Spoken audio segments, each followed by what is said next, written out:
not sleeping.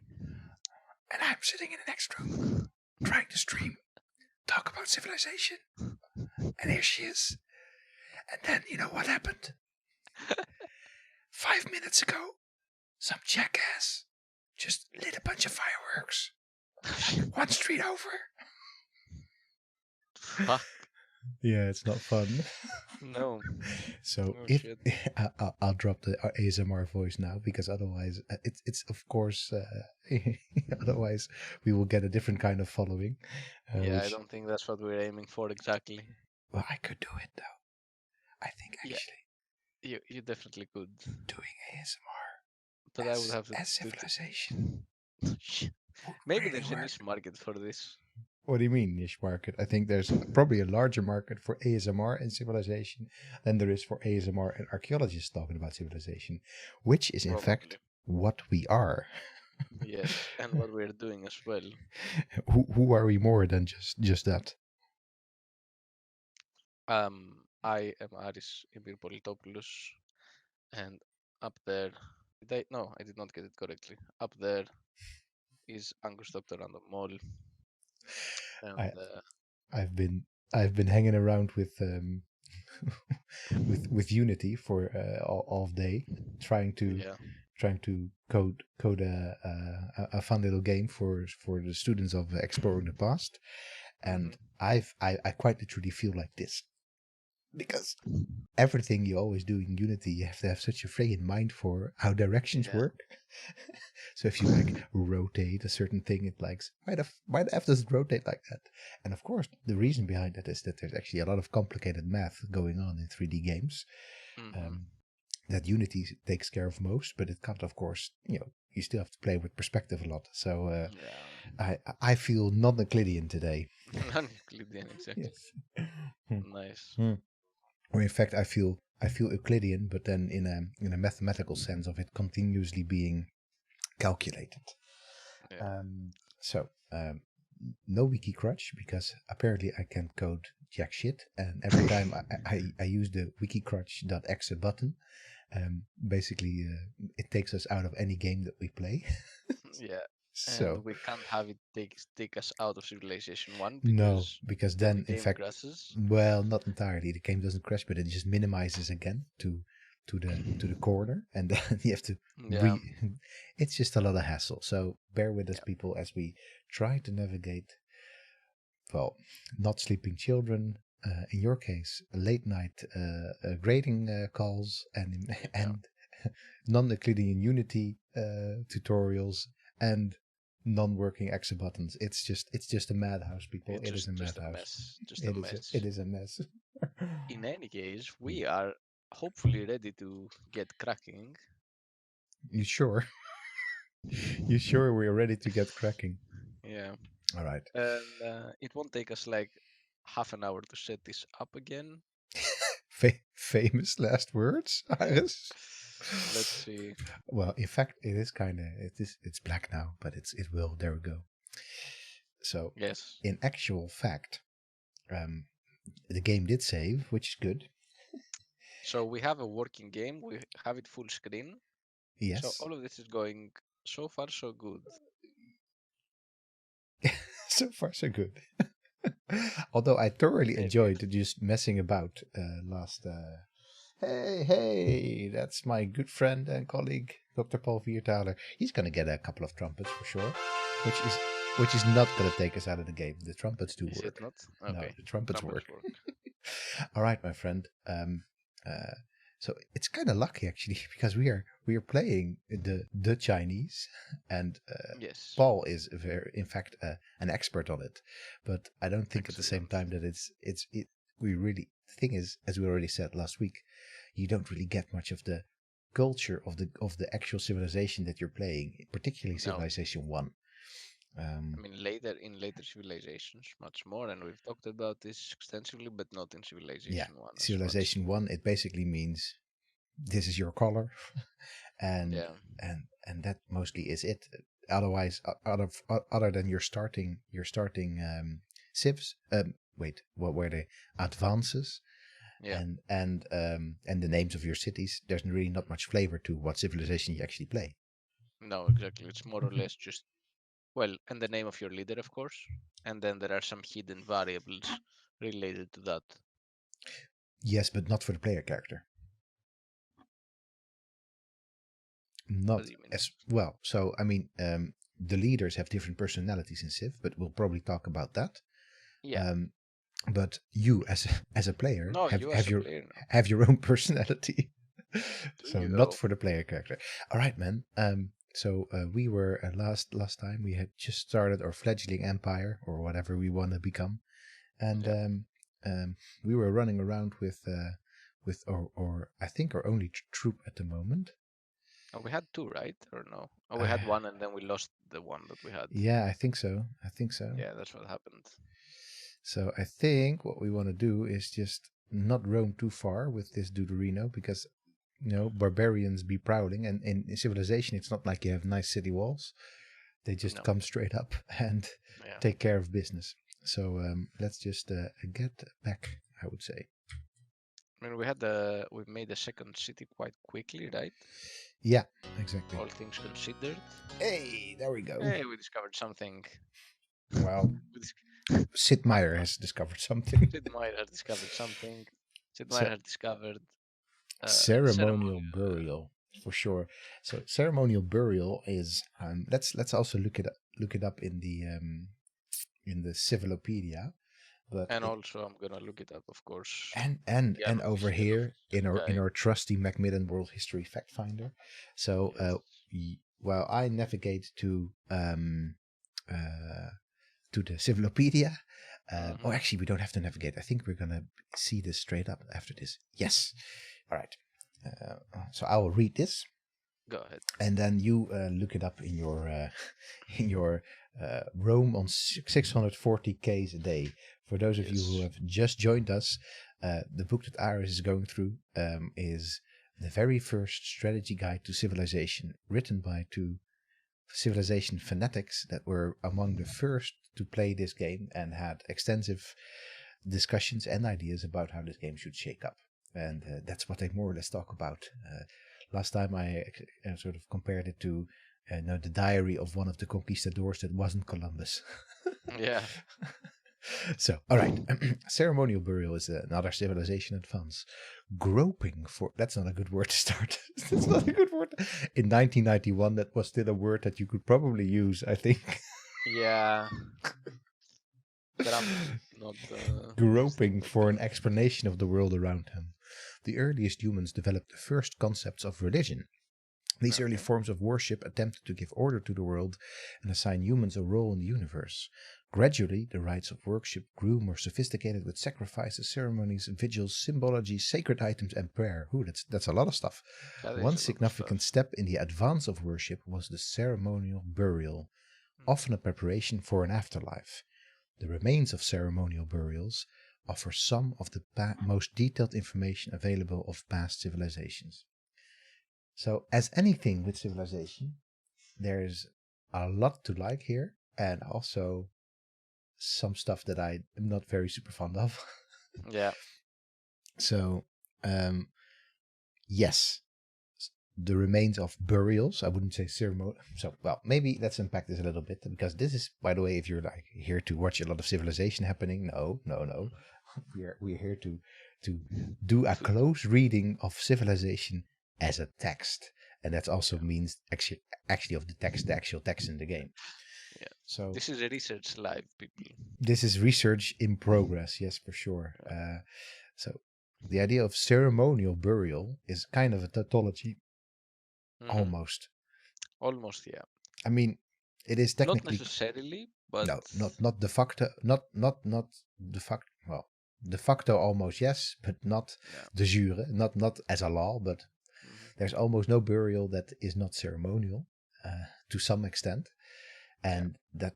So it's a way.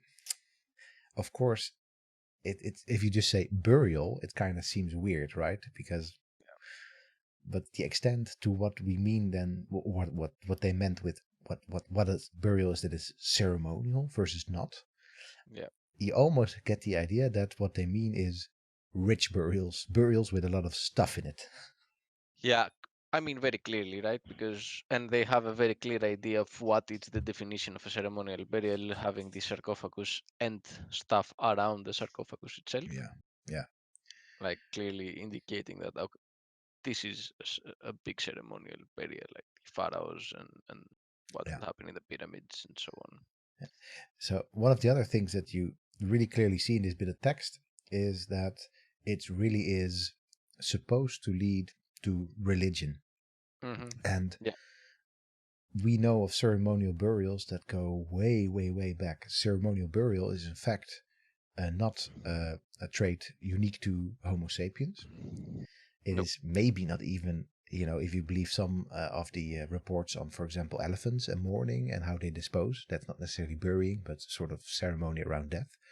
But in Mm-hmm. particular, we know for sure that Neanderthals, so that's Homo neanderthalensis, did bury their dead, and with Mm-hmm. ceremony as well. They didn't just toss them in a cave, as was the No. usual thinking, even in 1991 still, probably. Yeah. Um, so ceremonial burial goes way, way back. A lot, a Yeah. lot further back than Tutankhamun, basically, or Ramses, or whatever this dude is supposed to be being buried. But here, of course, we do see this thing tapping into the Mm-hmm. popular stereotype of it again with, the sarcophagus, the Egyptian sarcophagus. Yeah. Anyway, what does Rome on 640k a day have to say about ceremonial burial? So this one has to say that ceremonial burial is an early and significant concept in the development of Western civilization. Western. Yeah. I'm not sure why, because later on it says the placement of food and tools in caves with the dead in Sumer, although they didn't necessarily put them in caves. That's anyway. The necropolis of early Jericho and the tombs of Egypt indicates that there was some perception of at least a shadowy afterlife. Rituals for appropriate disposition and preservation of the dead served to enhance the power of priestly hierarchy, who could not only threaten the living with the possibility of an unpleasant afterlife to them personally, but could threaten the living on behalf of their dearly departed, but often carefully preserved. And then it extensively talks about Egypt in particular, saying the most painstaking example comes from Egypt, talking about the Ka, then having a very detailed description of a mummification, which I don't know why. I'm not going to read it because it's a very big paragraph. Um, but it basically, out of the blue, talks about sarcophagus, mummies, the pyramids, and then it says that in civilization, it is a prerequisite to the development of any religious authority. You will need this advance in order to build temples, develop monarchy, or study mysticism as the gateway to philosophy. The gateway So, to philosophy. I like yeah. that. So it's interesting that it says, of course, the development of Western civilization, and then gives a list of examples that comes from the Near East. Yes, yes, of course. But also, it this is just all over the place. This is somebody who is very confused and very nerdy about it at the same time. Like, oh, I know all these examples, puts them down in a text. Um, yeah, I have to say that in the Civilopedia there was a very nice point that said burials are a very important window to the past Yes, yeah, that was because a this was the very, truest part of the entire yeah, entry. yes, for sure. Because for archaeologists, burials are extremely important. Yeah, no, that's in fact, there's a whole subfield devoted to archaeology, osteoarchaeology, funerary archaeology. In fact, Funerary archaeology. multiple subfields Yeah, yeah, exactly. dedicated to this. And if you want to know more about this, then watch the stream where we slew a bunch of Nazi zombies, where we were in Yeah, fact talking with two specialists that knew a lot about burials. yeah. So there's really not a lot of specific stuff in there when it comes to ceremonial burial Hmm. in what Sid Meier took as his inspiration for finding all this stuff out. So it is interesting though that I've just noticed that in the very first eras, so until Hmm. 2000 BC, you don't have. It's very hard to show that. Let me see if I can still do it. Um, you don't really have. So here you have a little head that says religion, and so it's very tough to see for people, and you don't have that in the earlier phases yet. So religion and learning starts in 2000 apparently, according to this atlas, and but it does talk a lot about different types of religion and learning. So, for example, there's Egyptian ideas about the afterlife codified in the Book of the Dead in 1500 BC. So there's stuff in there, plenty of it, when it comes to sort of burial and things like that, but not the term ceremonial burial itself. At least I haven't found it yet. So anyway, that's that. So what can we do with this? Well, what we can do with this, when we've invented code of laws, which we have, right? I think so. We can actually go for monarchy. A monarchy will be very useful because it leads to feudalism, and feudalism will give you access to, well, hands down, one of the best units in the game, especially the early mid-game. That's the knight. So temples, I'm honestly not entirely sure what temple improvements did. So monarchy. So we can go up. Yeah, we're rushing monarchy basically. We have not cared about bronze working at all yet. Although this might not necessarily be good if we get attacked by barbarians, but no, it's true. It is really where we sort of focus on, and we hope we're kind of in a deserted part of the map, so we won't probably engage any other players so far. So yeah, I mean we will, because we're playing in Earth, right? Yeah, we will of course. But so it's we I'm feeling like we could do bronze working in between, because why not? yeah, I feel like we should do bronze working. All right, let's do bronze working then. That's probably a wise decision. So also in terms of like chronology, we do it in 3140 BC, which is quite accurate. Okay, we get to talk a little bit about that later. But so I'm gonna. So let's see. What are we gonna do here? Clearly, we don't need another warrior. Oops. Clearly, we could. We also don't need another city necessarily now. Yeah, I feel we do, because that's has always been one of my my strategies in Civilization 1 is just build a bunch of cities. What are you playing Zerg in StarCraft? That's the question. Yes, exactly. It's a Zerg strategy that it just works all the time in Civilization if you can deploy it. Yeah. So in fact, do we need another one? Well, yeah, you kind of do. But here we're working on a granary, so that will be a while. So I actually want to feel that we should go here. Yeah. So here we should go for another settlers. Okay, it will take a bit, but it will take 20 turns. Yes, that's true. Yeah. But the city will also grow, so and then it will go even a little bit faster. Yeah. Right. Okay. Well, I think you're just gonna go back into there. Yeah, very slowly and carefully, I think, though. Very, very carefully. Yeah, no, for sure. It's one of those things that you do want to get, because those tribal villages, those well, what are they called again? In deserted villages, I think, or something like that, in Civilization 1. It's important. We should look this up. They are very useful, but they're also very dangerous. So yeah, it's a risky business. We had a couple of nice rolls so far. Yes, but so with this one, I think we can go a little bit further. Yeah. Oops, wait. That always happens if that is really annoying. Yeah. Yeah, very annoying. But so let's see, actually, because this is a good spot. Oh, you know what I actually should be doing with this guy? I should explore this part, because this hasn't been explored at all yet. Oh shit. So it's just a tile. So yeah, well, it could be a very good tile, right? But this is generally is already a very good city. So I think the next city is going to be over here, because this is also really, really nice. That's a very good idea. Yes, yeah, or even here with some access to the sea.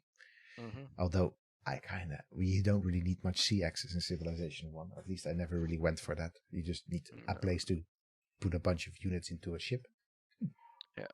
Hmm. And I mean, in terms of where we are in the map as well, have a bunch of land to work with. Yeah, that said, of course, one of the few things that I know about Chinese history is that they were very famous for their large fleet in the 15th century.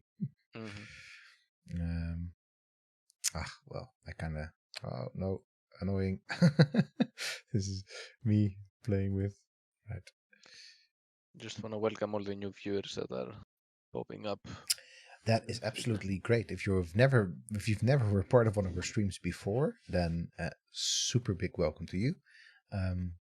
If you're wondering why I'm talking a bit lowly, it's because my kid is next door, basically still awake. And if you're wondering why we're taking so very slow with civilization, it's because we're thinking, we're analyzing it as we are playing it. So we're having fun, but we're also working. Strange, isn't it? All right. So this is actually not too bad. No, this looks okay. So over here we know is Japan. Japan is kind of nice to plunk a city down to later on, but it's not very, very necessary. In a bit. So I'm just gonna take, you get to go. Yeah, you can take him a bit to the south. Yes. So southwest. Here, you mean? Yeah. Oh, it's far. It's far. All right, let's do it. All right, and you get to go, well, here, I guess. Yeah. All right. Oh. Civilization quiz. Bam. Nice. I was hoping and dreading this moment. So, Ares. Yes. You know what this is? Tell me. This is the digital rights management for civilization. So in a time when you didn't have any sort of, of course, civilization was an encrypted game. It wasn't open source. It still isn't. But you could, of course, very easily copy it and just, take it. It wasn't connected to the internet. It wasn't really. Yeah. There wasn't a unique CD key that came with it because it didn't come on CDs. Yeah.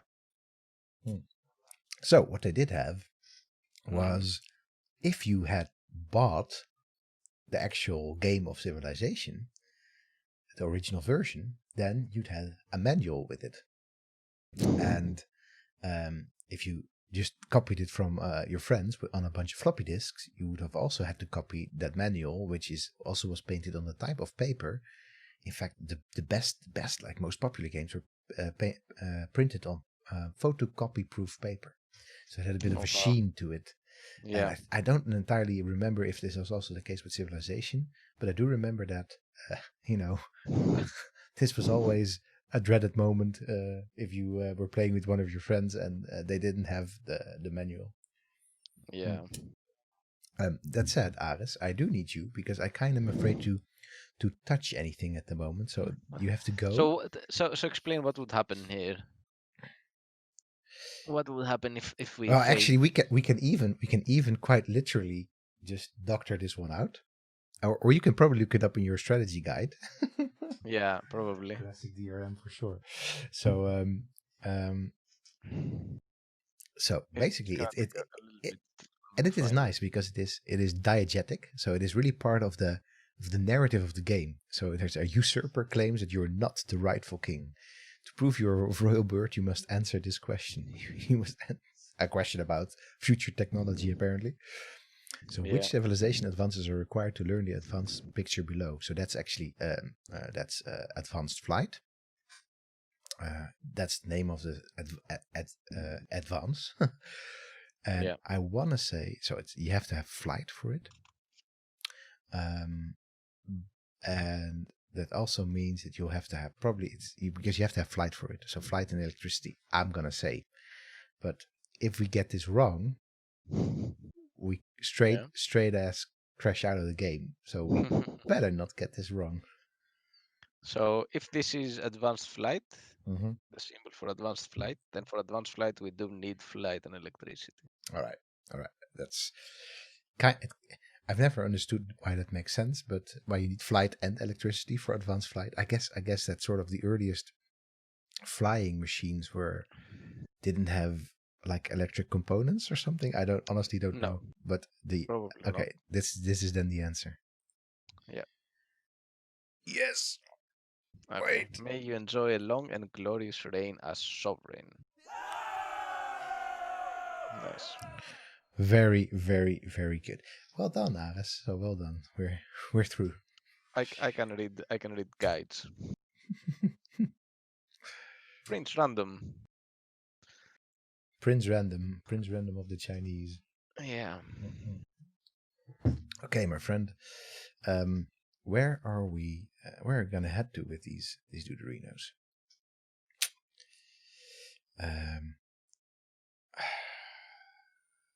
Yeah, the one is already going south. That's fine, and this guy can move a little bit towards there. That's fine. This is gonna. Well, I mean, actually, it's not gonna go wrong. Oof! This is gonna be. Wait, before I do anything else, let me just stop the order on this dude. Yeah. All right. Let's see. Let's do this. Oh. Whoa! Yes. Valuable metal deposits, which is interesting because we don't have bronze working. So what are we gonna do with a bunch of like valuable metal deposits? Well, we're gonna look at them, of course. Also, what kind of metal? Yes, that's Like it. gold? It's valuable. So it really depends on what they mean with deposits here. But you don't kind of need need to be able to smelt. So you can even gold hammer, for example, such things as gold, which is what they used to do in the Caribbean. So they would pan gold from the rivers and they would gold hammer it. So literally just beat all the little pieces together. And they didn't even use any fire or smelting techniques because they didn't know how to. They couldn't get fire hot enough to actually smelt metals. You guys are so metal. I'm definitely metal.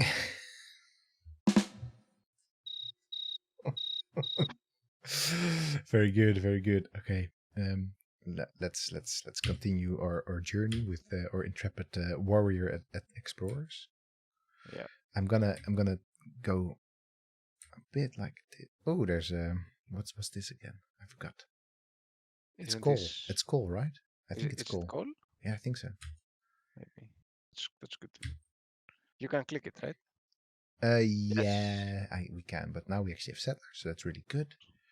That is really good. And so, then what else are we doing in that city? It depends a little I bit. want to say granary. Mm-hmm. Granary is kind of for growing your cities is kind of important. Yeah. And as soon as we've got ourselves rid of this settler again, then the production here will shoot up, so it won't take quite as long. Okay.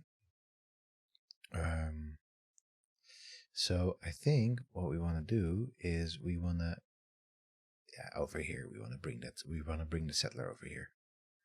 This is a really good spot. This in particular, I think, is a good spot. So I'm gonna explore a bit more with this dude. All right, and you're just gonna hang around.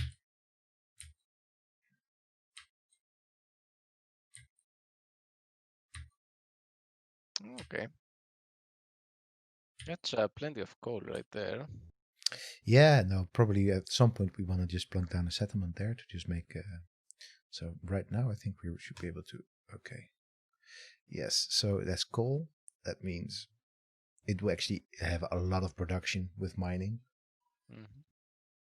So that's something we should go for. Yeah. Soon enough. Soon. Oh, another village. I'm not gonna open it because in the case that it's barbarians, that will mess up all of our plans that we have for settling down south. Oops. Yeah. Yeah, if this ends up being a horde of barbarians, then we're basically done over here for now. So I'll leave it just as is. Okay. Smart thinking, smart playing. There we go. Yes. Bronze working. I mean, this. What is this pot? It's a good big pot of soup. I have. Yeah. I'm not sure if it means melting bronze or if it means this pot is made from bronze. It's interesting, right? Because bronze pots were kind of important in Greece, right? Very, As and in the Near East, and in generally the very Near East, useful thing to have.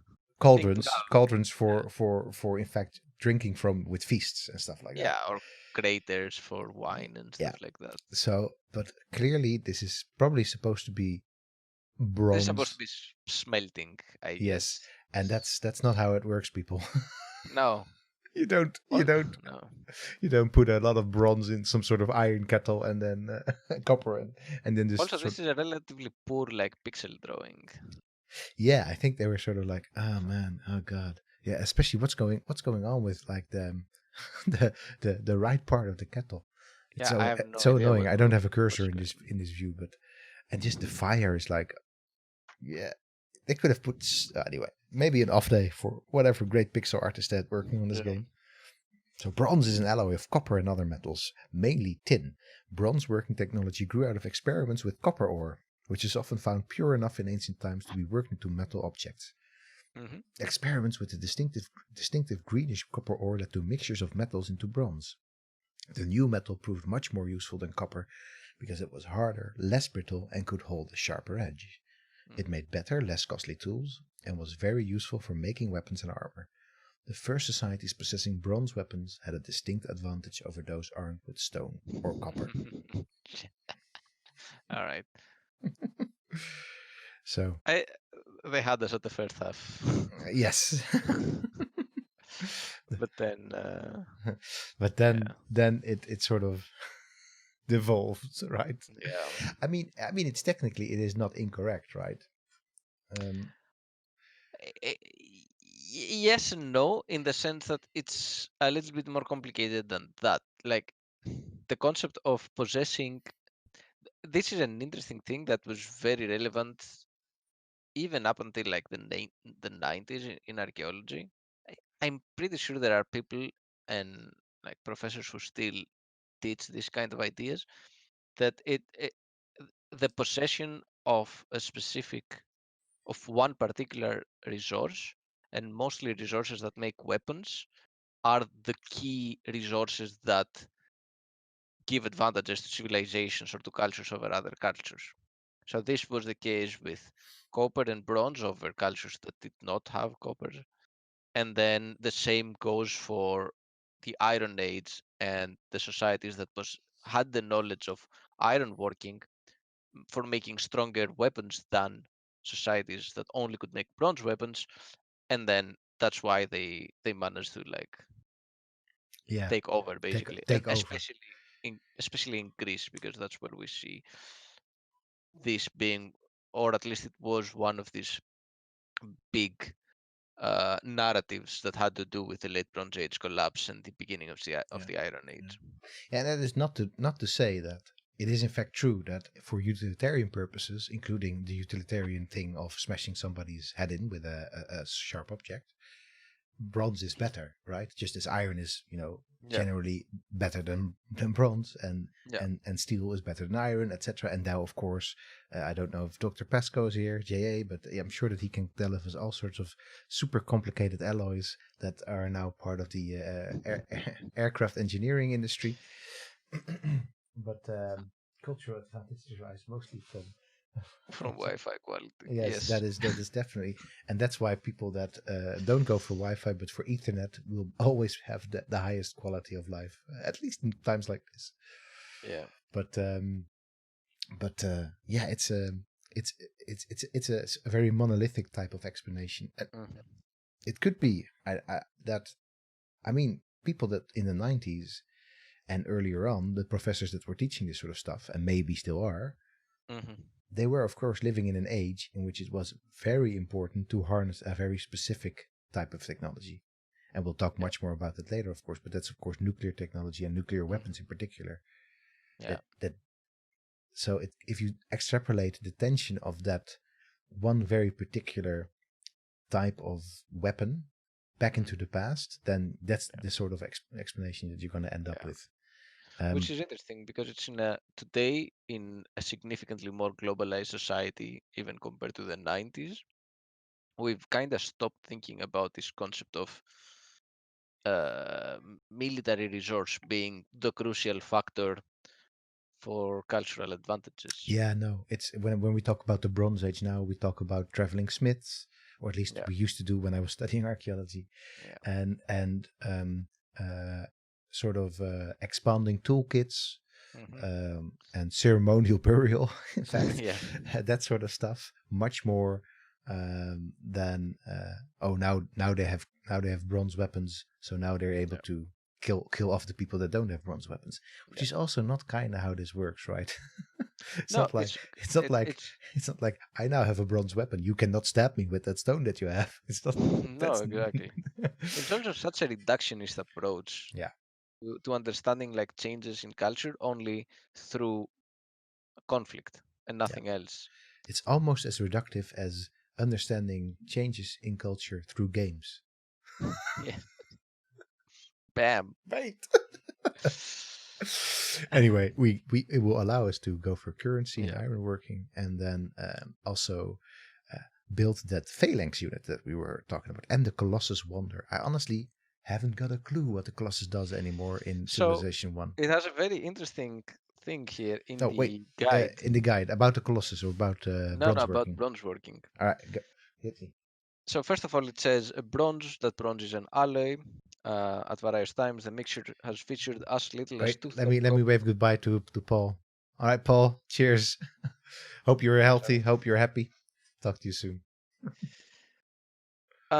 So the proportions depend largely upon the availability of tin. All right, and then it says in Sid Meier's civilization, the bronze working advance recognizes the fact that bronze is one of the hardest metals known to early civilizations. It is even harder than iron, but iron advanced civilization because iron ore was more readily available in quantity than copper ore and tin, and it is easier to melt and cast than its constituent elements. So here he talks about how like bronze is harder than iron actually, but then it was the availability of iron that made the difference. And then it explains about the technology, and then talks about the so-called Bronze Age, where civilizations began to build less expensive and more effective tools and weapons out of the alloy, began in different millennia in different geographical areas. In the Middle East can be dated to 3000 BC, ancient China 1800 BC. The reason for the disparity is most likely the ready availability of copper and tin in the Middle East, as opposed to the rarity of the metal ores on the Ah, Chinese I mainland. remember this. I remember actually this particular argument in my archaeology of the ancient Near East first year. It's like this little nook and cranny in my brain that like yes, that's why we did the bronze working first. Because it was closer to the surface. Yes. Wait, what? That I think I can't honestly remember who said this, but it was maybe Gerrit van der Kooi or it was Diederik Meier. One of the two. Yeah, sounds like Probably sounds like Diederik Meier to me. sounds like the trick. Yeah. Yeah. Anyway, so in the timeline that is the inspiration for Civilization, um, we see in 1900 BC, under the Discovery and Invention tab, or tab. It is not a tab. It's a row in a sort of a columny Yeah. kind of a timeline. Knowledge of bronze working reaches Europe via Greece at this time, which is 1900, which is conventionally taken to mark the beginning of the European Bronze Age. So here, very prominently, the timeline talks about bronze, and we see it back as the thing in Mm. civilization. So we can already see, and we will keep on looking at this timeline, but we can already see how basically Sid Meier read something in here and then did a lot more research and then I'm sure cast aside all sorts of other ideas that didn't end up making it into the game. It would be kind of fun to know which parts of this he rejected as, that wouldn't work for the game. Yeah. All right. Okay. And now we're going to go for Monarchy. It's an interesting thing that bronze working leads you to currency, because the first kind of somewhat currency-like object was probably indeed bronze or copper. I mean, probably shell, but that's just my That's your shell-like Caribbean. Caribbean.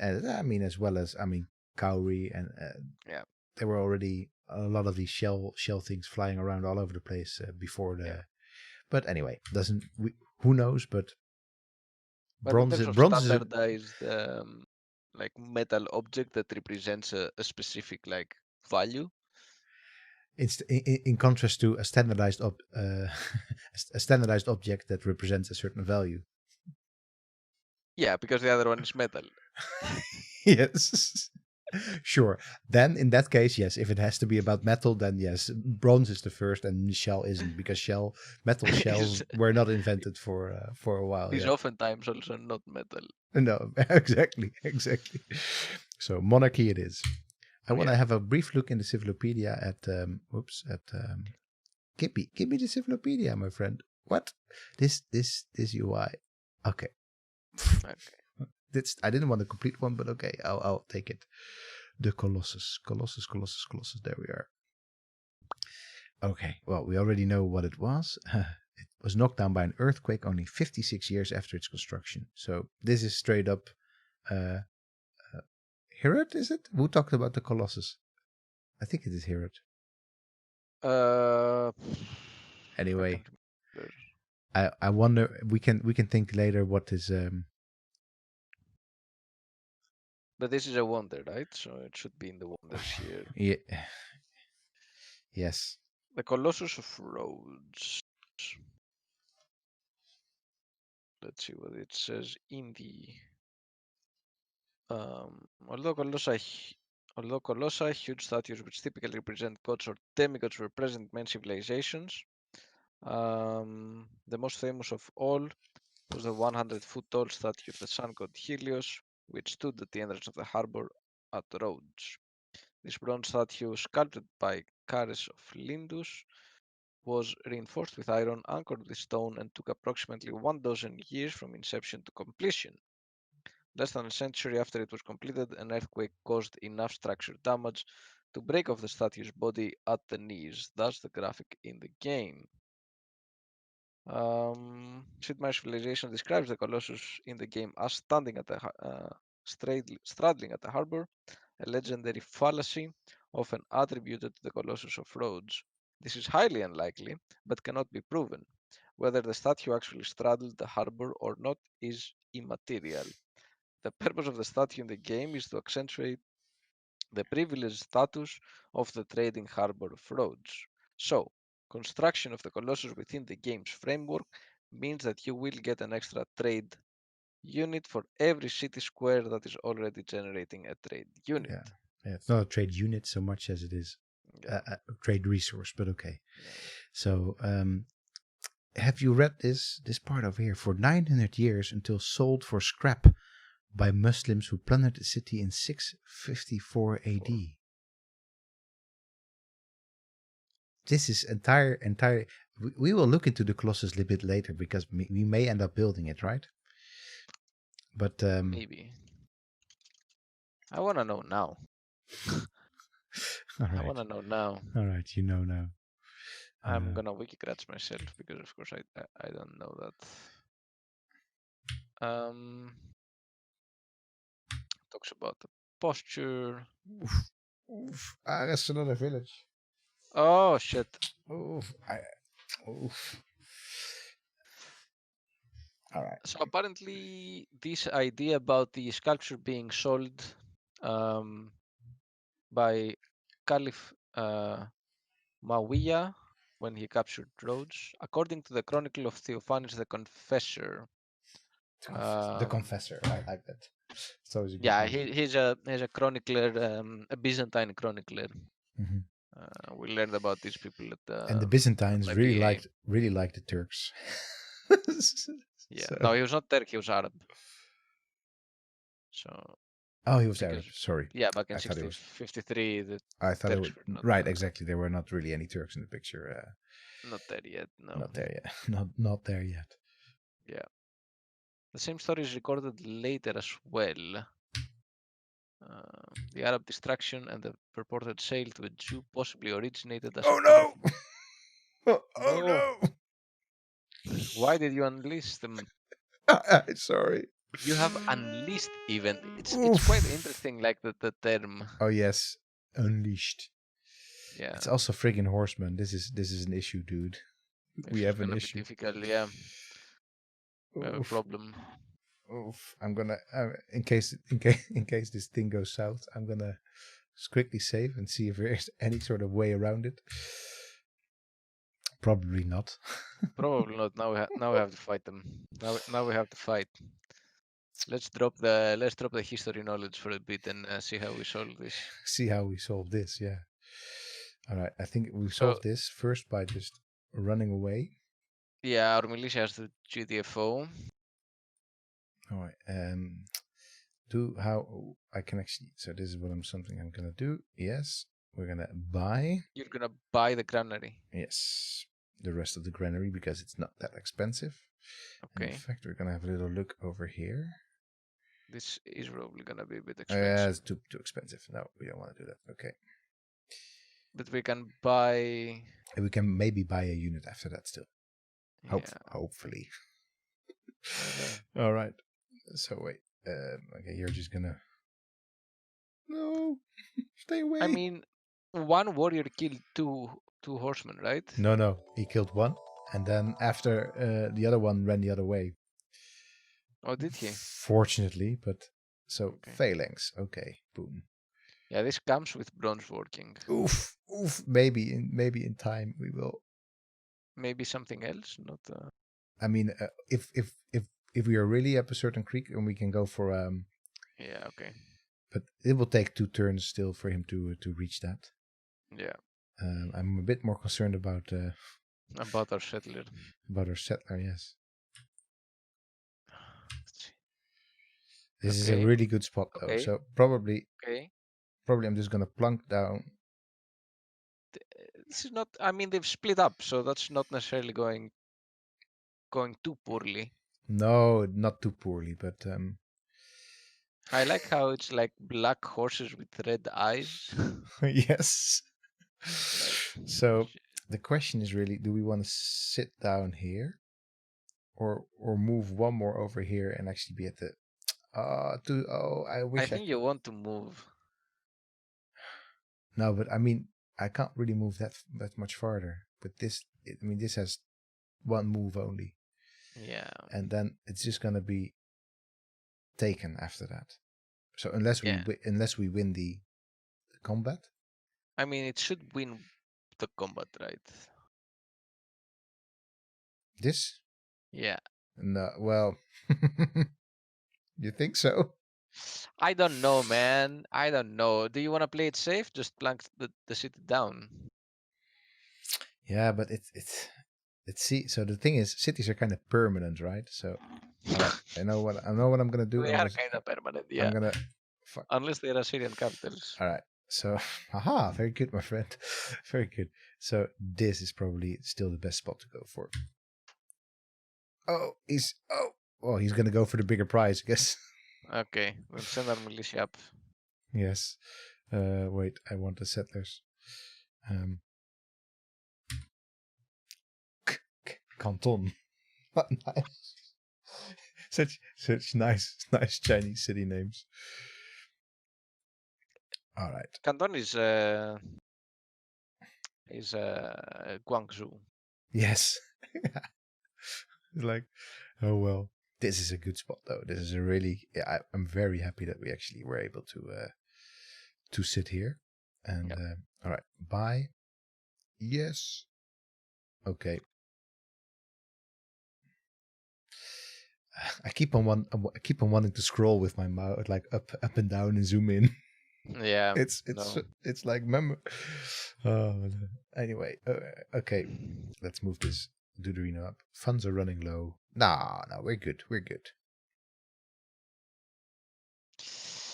Yes. Okay. Yeah, oof, close goal. Yes, for sure. That was a very close call. So we will have an even closer call over here in Shanghai. If we're not. Oof, this will hurt. Yeah. So I better move this guy up. Yeah. Okay. Okay. Oh, good. Oh, we got that. Good. Okay. So big chance that this guy will get veteran status now as well. That's good. All right. Threat dispelled. All right. All right. Cool. So So no bonuses for fighting from inside the city, right? well, you find maybe? you find it in your strategy guide. I've long suspected that there were bonuses from fighting inside the city. I'm not entirely sure though. I mean, clearly, if you've built a wall, so oops, fort, yeah, exactly. But I was also fortified as a game concept, so a fortified unit has defense value increased by 50%, so that was actually pretty good. So I was fortified. Okay. Yeah.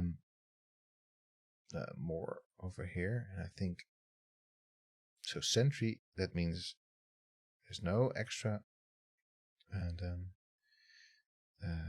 wait, city walls. It is city walls, right? Or am I completely there we go. Yeah.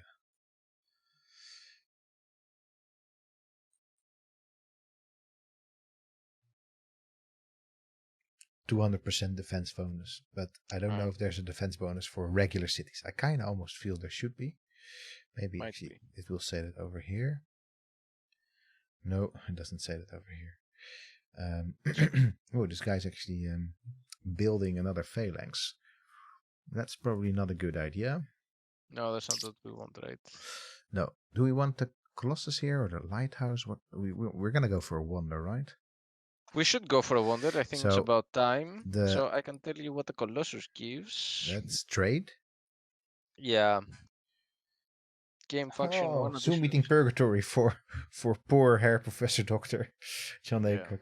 That's a pity. Well, good luck to you, sir. Good luck. Yeah, good luck. We've all been there, unfortunately, and yeah. So So we have the Colossus, and we have what was the other option? I mean, there's a couple of options here. There's the Hanging Gardens. Yeah. Which I think, if I remember correctly, was happiness. Yes. Then we have the Lighthouse and the Colossus. Yeah. So with the Hanging Gardens, we get one additional happy citizen in all of our cities. Yeah, it's really good until the invention of made obsolete by invention. Okay, by invention. I like the fact that there's an advance called invention. Yeah. But so I mean that's really good, but that's still a long time out. Yeah, that's kind of the lighthouse is good because it gives your triremes more actually movement, right? Or am I misremembering? The lighthouse gives the sea movement rates of the owner's ships are increased by 1 square per turn. Yes. It is made obsolete by magnetism for some reason. Because no one looks at lighthouses anymore if you've got a magnet. Yeah, I guess. So I kind of feel what. Okay, you tell me what you want to go for. I think like the Hanging Gardens might be the most useful one. All right, we go for the Hanging Gardens. It will be ages until we actually get it, but okay. It will be ages before we get it. So yeah. But I the city is pretty big, so. Wait, you don't go for that. You actually go for phalanx, please. In fact, you could even go for something else. Or shall we just do phalanx? Why? Why would we? So, I mean, yeah, no, I was thinking we could sort of... I mean, maybe if you want to get the village down there and be risk-free. Yeah, no, I mean, it's good practice to just have a phalanx in all of these. But, good practice. Jesus Christ, hear me talk, man, and you speak here. Good practice. It's good practice. Well, yeah, but it's more that Peking will be. I think actually, I can move this to Canton and make this dude the home. We can change the home cities for these things, and I think that's yes, exactly, home city. So that means that now they are also carrying one. One shield, and they are also carrying one shield. So that's probably good.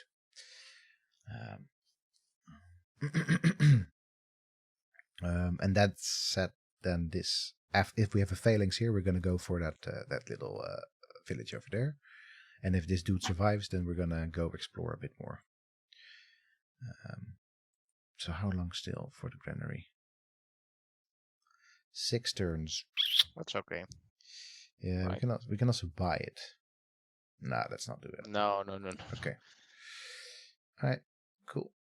Let's not buy it. All right. Or you know what? Let me just fortify you for a bit. Hey, Monarchy. Talk about Monarchy. Yesterday was King's Day here. That's true. That's true. The most quiet King's Day I ever had. How far have we not come since those days? Well, at least now we keep inside for the king. Yeah. So monarchy. Let's see. It's such a strange idea that monarchy was invented in some sort of ways. Like, wait a minute, we're gonna make you a king now. Like, what are you talking about, dude? I was already the leader. You're just gonna call me king now? But anyway, it's I mean, I can kind of see it as in there are different types of like single person rulerships, right? Yeah, like despotism versus monarchy. Yeah, sure, but at the same time, it's a process. It's not like it is a process. It's not an invention. No. I wonder. Not an advancement. It's just a process. Exactly, it's a process. All right, monarchy. Yeah. The monarchy developed from the absolute rule of the prehistoric tribal chief. This type of absolutism evolved first into a hereditary and lifelong right to rule, and was later claimed as a divine right. The monarchy was made possible by the enforcement of laws put in place by the rulers and the supporters who had the most to gain from maintaining control. It was more practical than the despotism it often replaced because the ruler's power was not absolute and arbitrary, but generally dispensed through an aristocratic class of local rulers. Yeah. The aristocrats served as a check on the ruler's power, blocking projects not in their own interest. What? Wow. Wow. Shit. It's I don't know how wrong you can get when you. Well, this is particularly what happens if you think of monarchy as some sort of advancement or invention. Then that's particularly how you end up having to talk about it. Like, it is more practical because the ruler's power was not absolute and arbitrary, but like as if it was untrue, by the way. Like, completely untrue. In fact, under divine monarchs, it was even more absolute and arbitrary. Yeah. Also, the laws that this text talks about is like what laws most monarchs haven't issued laws at all. They just said what needed to happen. And then also the fact that dispensed through an aristocratic class of local rulers. That has nothing really. The fact that there's certain sort of so anyway. if you want to do a closer, there are two things here that we can do a bit of a closer reading to, right? Because, and I'm stopping you there because in a way, what it says like the aristocratic serves as check on the ruler's power. It's not exactly wrong, in the sense that a lot of a very common term for kings in antiquity that we use is the concept of primus inter pares, right? So the first among equals idea. And this was, for example, Middle Assyrian kings were considered that. So the king was one of the rightful ruler of Assyria, but at the same time, it was just one family out of all the big families of the period. And in a way, they did all of them sort of kept the king in check.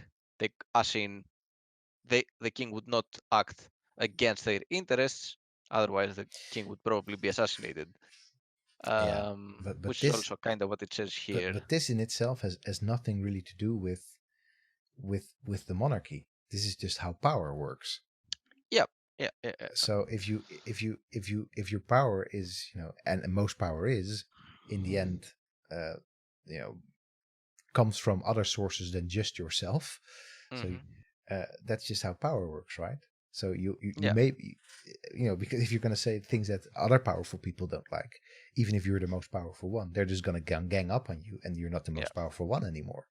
yeah, And exactly. that there's this idea that all of a sudden then that means that this is monarchy, and that's also, as you say, it's also there in archaeology even, like, Yeah, so we have, if you follow political or cultural evolution, you have bands, you have tribes, then you have yeah, chiefdoms, and then you have states. yeah, But all of the things that are really there for a monarch are already in, if you want to follow that model, already in the model of a chief. So a chief, that is hereditary, and you're in fact a primus inter pares. mm-hmm. So it's such a weird little thing to Yeah. say. Now all of a sudden we have kings. But at the same time, the other close reading that I want to do with this, and I think this is something that is kind of mentioned in the guide as well, but I think it very clearly illustrates, and I want you to check it on the atlas as well. So it says that monarchy comes after despotism, right? So Yeah, despotism is considered this primer form um, of control system, and this idea derives from the concept of the hydraulic hypothesis of the fact that early societies needed to band together under one ruler because they were dependent on large irrigation projects like in the Near East, and this could only be realized under a despot because only under the rule of one person a society can master the labor force to create such irrigation projects. And this was described in a book by Carl Wittfogel, Oriental Despotism and Comparative Study of Total Power. And this is referenced here in the guide early on. And according to the guide, or at least they compare directly what's happening in civilization to what actually happened, which for them is this Carl Wittfogel hypothesis of the Oriental despotism. This is a relatively older book. It was I think from 1957, if I recall correctly. I can't remember now from the top of my head. Um, and of course we know that has nothing to do with reality anymore. But it's interesting how it kept true to the in the game, and maybe it's also in your atlas that despotism was sort of and this idea of absolute rule is there with the concept of Oriental despotism, and that's also kind of the difference that used to be there in the conceptions of East and West, that Eastern societies were despotic, contrary to the more open, democratic, so to speak, but then monarchic as well. Um, Western societies. AJH here. hey. Right in time to hear about the despotism. So yeah, so that's what I wanted to say about despotism here as well. That it's a very So I, relevant. I don't think the notion of despotism is even in the atlas here. It talks a lot about kings, Hmm. in the timeline, straight up. And actually, the first event on the timeline is Menes, king of Upper Egypt, conquers the Delta, unifies the country, and becomes first pharaoh of the first dynasty. This makes Egypt the first nation state, apparently. I don't know. I honestly don't know where this. This is a medical doctor writing history. Remember, Yeah. for though the Mesopotamians are in most respects more advanced, they remain divided into separate city-states till the time of Sargon the Great. So I guess maybe that's where they sort of, maybe that's where the thought hit him of the nation state as the monarch. Um, Yeah. and because it doesn't really say anything else here. I do want to point out that I just read something interesting aside from that, is probably where maybe Sid Meier first picked up the idea of barbarians. Hmm. In the very first page of this, or actually the second page of this atlas, it talks about the Sumerians who led the way. They were the first to cross the divide between prehistory and history, between barbarism and civilization. So Whoa. it is there straight up Straight up, yeah. in the first two pages. So probably that's where that arose from. But Hmm. um, anyway, uh, interesting thing. It's just monarchy is a very interesting thing to a very interesting concept, a political system to think about, because it is such a strange thing if you think about it. The divine monarch is maybe something, more understandable, like somebody is the boss because their god told them so. Hmm. But even then, there are so many other aspects of monarch of the monarchy that are present in what civilization calls despotism, that it's very weird how it's placed here. That said, um, also, by the way, I also found when I was just reading the timeline, the timeline also talks about mortuary obsession for the Egyptians. So that maybe Hmm. also ended up for ceremonial burial. Yeah, could be. Anyway, Could be. code of laws. That's very good. So um, that means that we will now be able to. So can you read a bit about monarchy in the what it does for you in the strategy guide? So what should we go for, mysticism or horseback You mean riding? after this? Yeah, Um, maybe I masonry. I'm gonna. I think masonry. Yeah, I think masonry. It's kind of advanced already, but it is good. Maybe it depends on whether we expect any more attacks early on, in which Uh, case horseback riding might be no, but we already have better. chariots, and then so that they are already Yeah, better. okay. So And mysticism for Stonehenge, but that's about it. yeah, but we're now doing the hanging gardens, so Yeah, it doesn't really matter. yeah, So masonry. masonry. Yeah, Okay.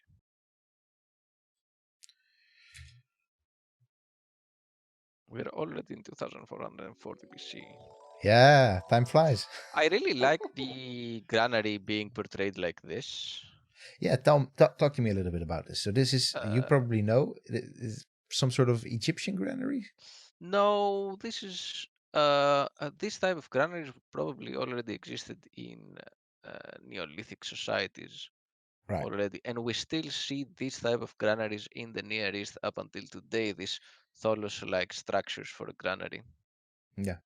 So it's very, and I'm sure in other places in the world as well, but of course I know about the Near East. Um, Do you know? I haven't got a clue why granaries are why being shaped like that is good. I I mean, don't exactly know clearly, why. it's a good way to it's a strong way to build, right? A little dome like that. I saw it's not necessarily easier though. No, it's not easier. So I wonder about that. I'm not exactly sure as to why. No, I'm not. why not just make a building with a simple roof? Um, Yeah, just a circular building. I don't know. anyway, that's if anybody knows, Yeah, if anybody knows about the history of granaries, then let us know. All right, cool. Granaries. Um, and we will have another person here. I think we're also going to go for another settler here. you wanna go for another city then? Yeah, yeah, man. You just keep on building cities. That's the way to do it. Yeah. And so we could also go for one of the other things. For example, a colossus or a lighthouse. Hmm. Uh, Colossus might not be too bad actually in this city. Um, or you know what? Actually, no. Sorry. What we're gonna do here is, of course, a phalanx first, and after we've done that, uh, still busy on the hanging gardens. Apparently, after the discovery of combustion, granaries change their appearance, so we can also comment on that once we get combustion. Oh, nice. So baking is, I think, in a bit of is having a bit of an issue here, because which is the fact that it won't really grow anymore beyond this. No. Unless we're gonna go do some hardcore irrigation. What are we building now there? The hanging gardens? Oh, we're building it in Peking. Yeah. So Peking needs some irrigation here. Yeah. Which means we need to get ourselves a settler. Maybe from over here. Or 40 turns, that's long. Well, on the other hand, it will soon grow. So let's go for a settler here. And we can actually start irrigating a bit of Peking, because otherwise Peking won't grow beyond what it is right now. Yeah, which is not too much. Which is not much at all. Right. So we have ourselves and that means we can run around with this jolly old friend. Yeah, let's get into that village. Hey, the people spontaneously decide to recognize your many years of enlightened leadership. Thousands of years, one would say. Okay. Yes, many thousands indeed by now. Yeah. So what shall we improve? Let's go for so one of the things that I like is you can just create this syncretic thing. Monster. Shall we just do that? Yeah. All right, let's do it. Boom. It's gonna be a Frankenstein of a palace. Yes, exactly. Oh, this kind of works still. Yeah, well. All right. You ready? Yes. Oh, that's not too bad. Skilled mercenaries. The only thing that could happen right now is that if they're also canton, then oof. Oh no, we should still be good here, because they can actually sustain the shields. Or we can take that mercenary and get him to explore, right?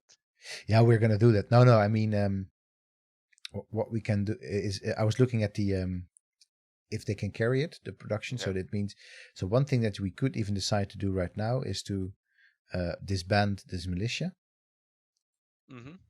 But at the same time, there's still a bit to discover here. So because it does give a lot of pressure on that.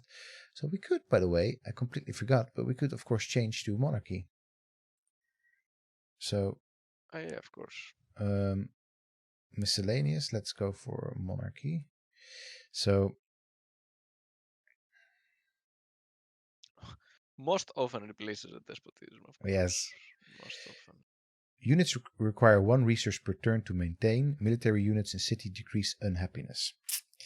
So whoa, shit. Yeah. So, but let's have a little look at despotism.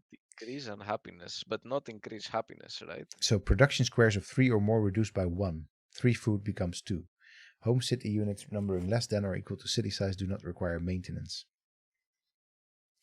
Military units in city decrease unhappiness. So if you want to grow, you become a monarchy, but it will be very expensive. So I think what we want to do still is build our settler. Yeah, and then do that, because otherwise this city won't do anything. Once you build the settler, will it be able to, the city itself, will it be able to carry all the units for that? No, but what I'm going to do is I'm going to move the militia up. Okay.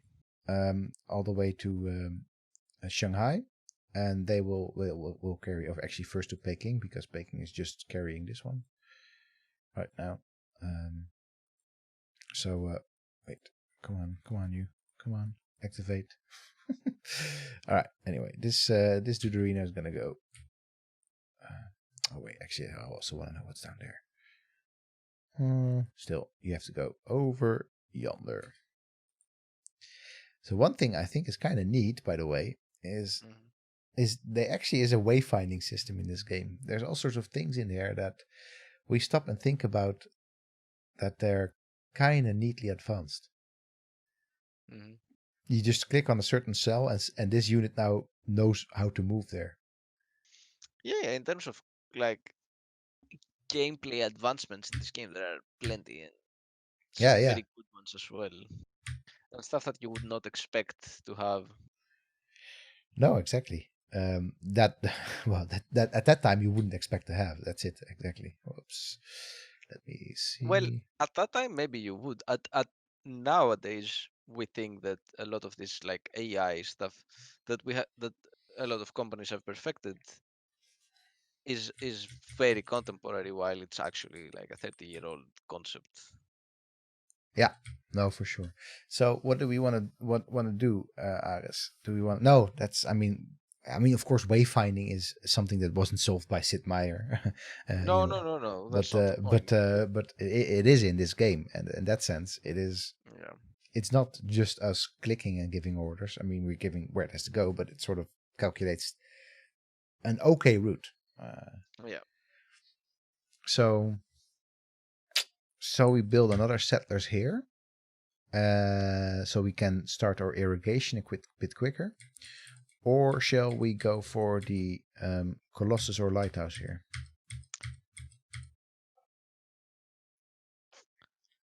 We still have the hanging gardens, right? We're Or building that in. yeah, we can do the Colossus. All right. All right. Let's Okay. since we're in fact not. Yeah, there's not much else to see there. No, there's not much else to see here. Okay, you become a part. Oof, we don't want him part of this city. This city is this is such a bad spot. Yeah, it was our first city. We didn't. Well, I mean, it's also We decided to just plunk it down instead of exploring a there's bit. no bonuses to be gotten in this civilization from not having a city.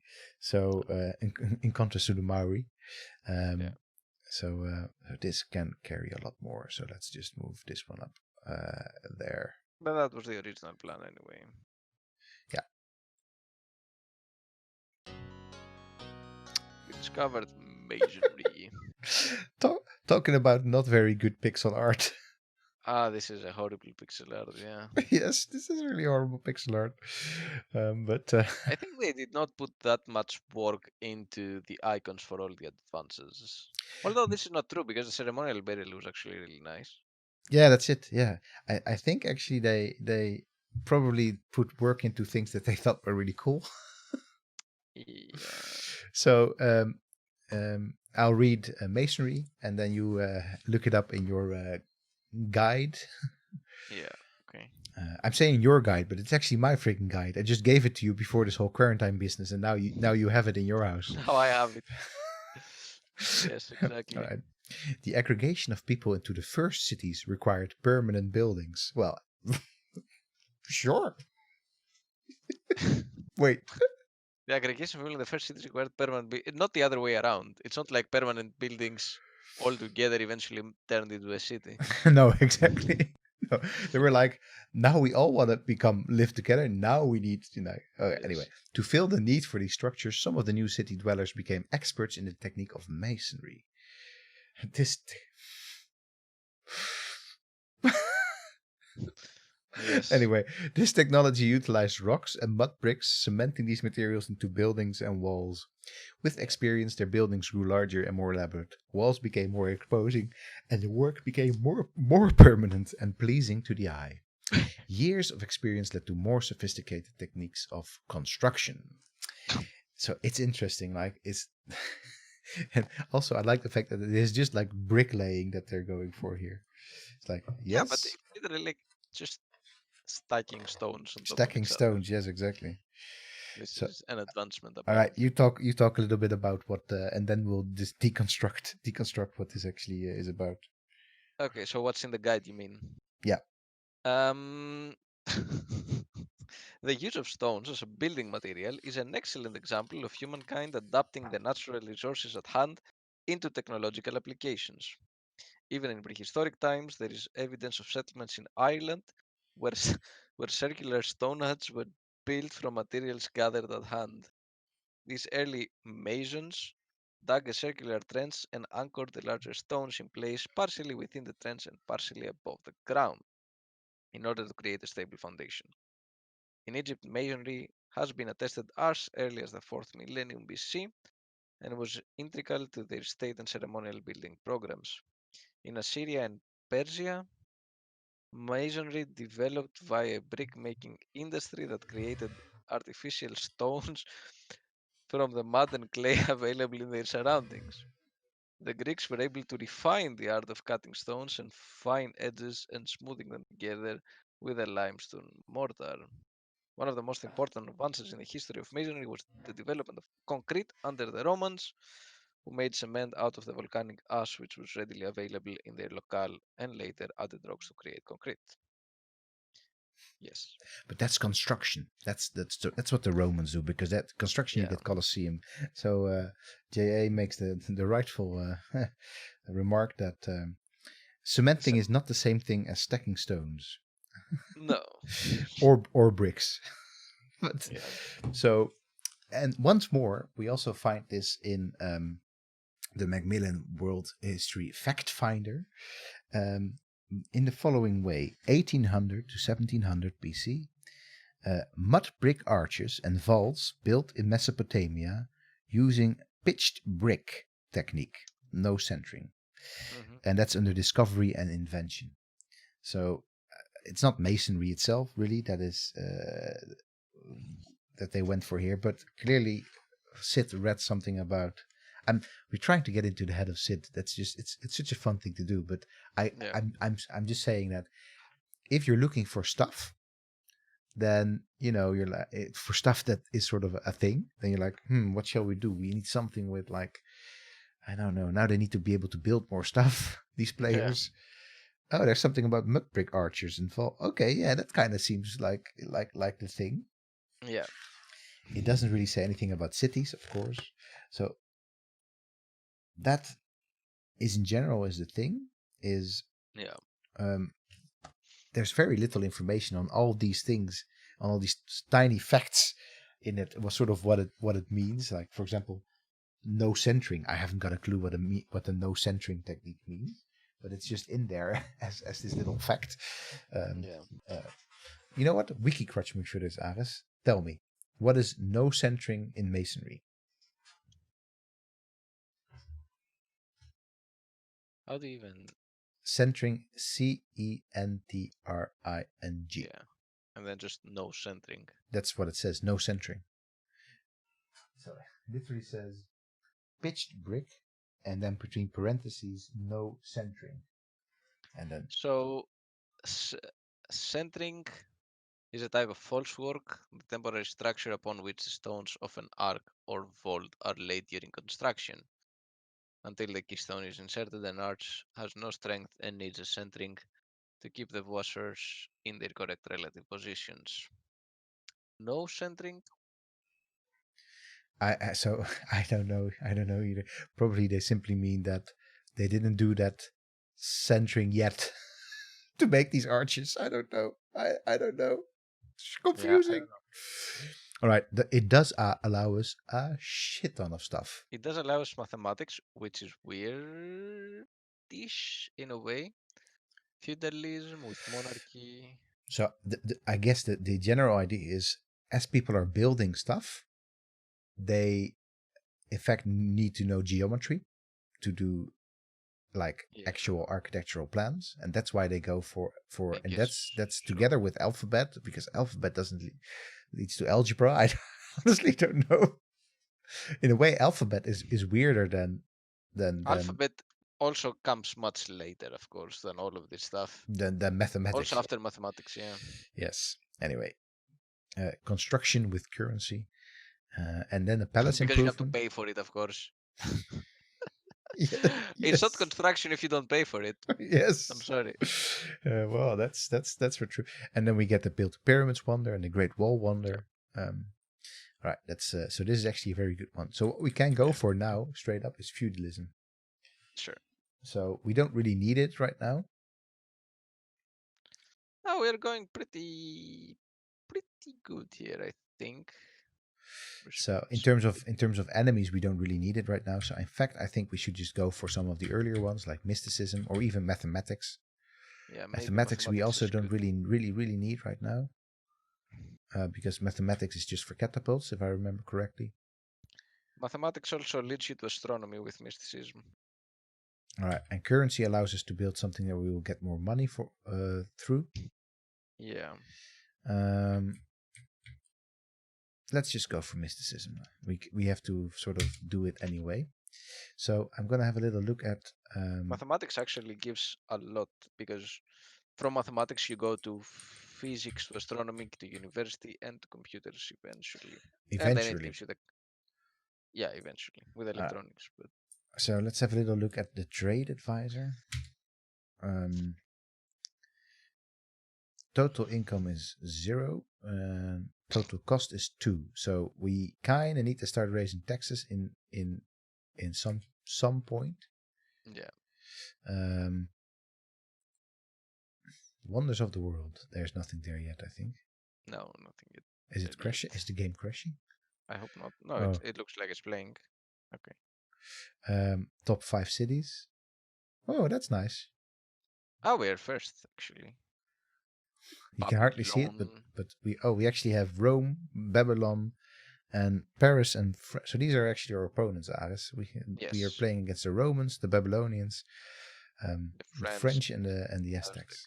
Nice. All right, that's good to know. Wait, come on, you. Yeah, it's a thing that you have to click. Yeah. So demographics. We only have an approval rating of 45%. That's not very good. It's not that bad either at this point, I think. No, not that bad, but it's we have to make sure that we don't get unhappy citizens. No, but that's why we're building the hanging gardens. Yeah. The hanging gardens. And then let's have a little look at advisors. So military advisor. You're not a fan of hotkeys. Oh man, it's just the thing is, do they actually work? Like they don't work. You see? Oh shit. Maybe Alt A works. Yes, so it's Alt A actually and Alt W. So it's Alt W, and then you have to press F7. It's just it's not very. Yeah, it's interesting. It's interesting how they used to make keybinds back in the day. Yeah. I mean, remember the F question, of course, were quite literally function keys. Yeah. So they were, not doing anything else, just as they're not really doing anything else today. So, happy 0%, content 100%. Okay, we're still doing okay in that sense. All right, let's just keep on exploring. I think we're gonna hit some neighbors soon. Let me just. Yeah, we should hit the Babylonians. Well, we shouldn't hit them because then we're at war. Hit them, but we're gonna meet them. Ooh, they built a lighthouse. Oh no. Yeah, the Babylonians do like. I mean, that's fine, right? Because we weren't building it. No, for sure. But I think we're gonna see some. I think it's good that we started the hanging gardens. Yeah, but it's just not good that we did it here. Yeah, we should have done it in Shanghai. No, we could change it still actually. But then it won't take. Yeah, it would take. But then we would have to switch both. So maybe we can put like the Colossus here and the hanging gardens in the other one. Yeah, I think so actually. I feel like we're just. Yeah, that's probably better. It is better, but we've just lost so many turns. No. We haven't lost it. No, okay. No, that's the way it works in Civilization 1. You can just switch. So and then it keeps a count. It keeps, yeah, exactly. Okay. Yeah. I forgot.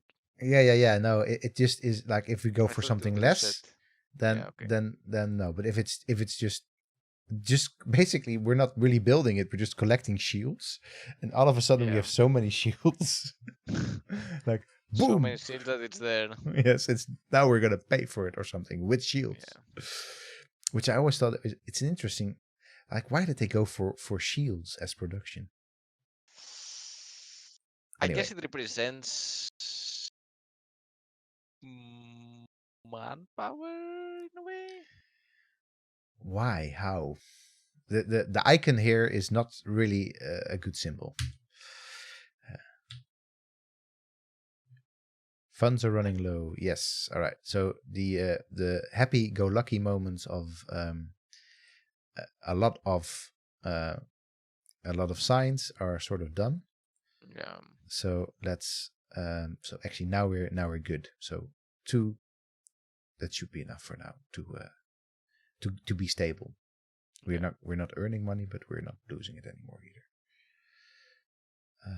I mean, it sort of all comes back to me now. It's like, oh yeah, 0 means 0 luxuries, and then 2 means the coin, and then 8 is actually the science part.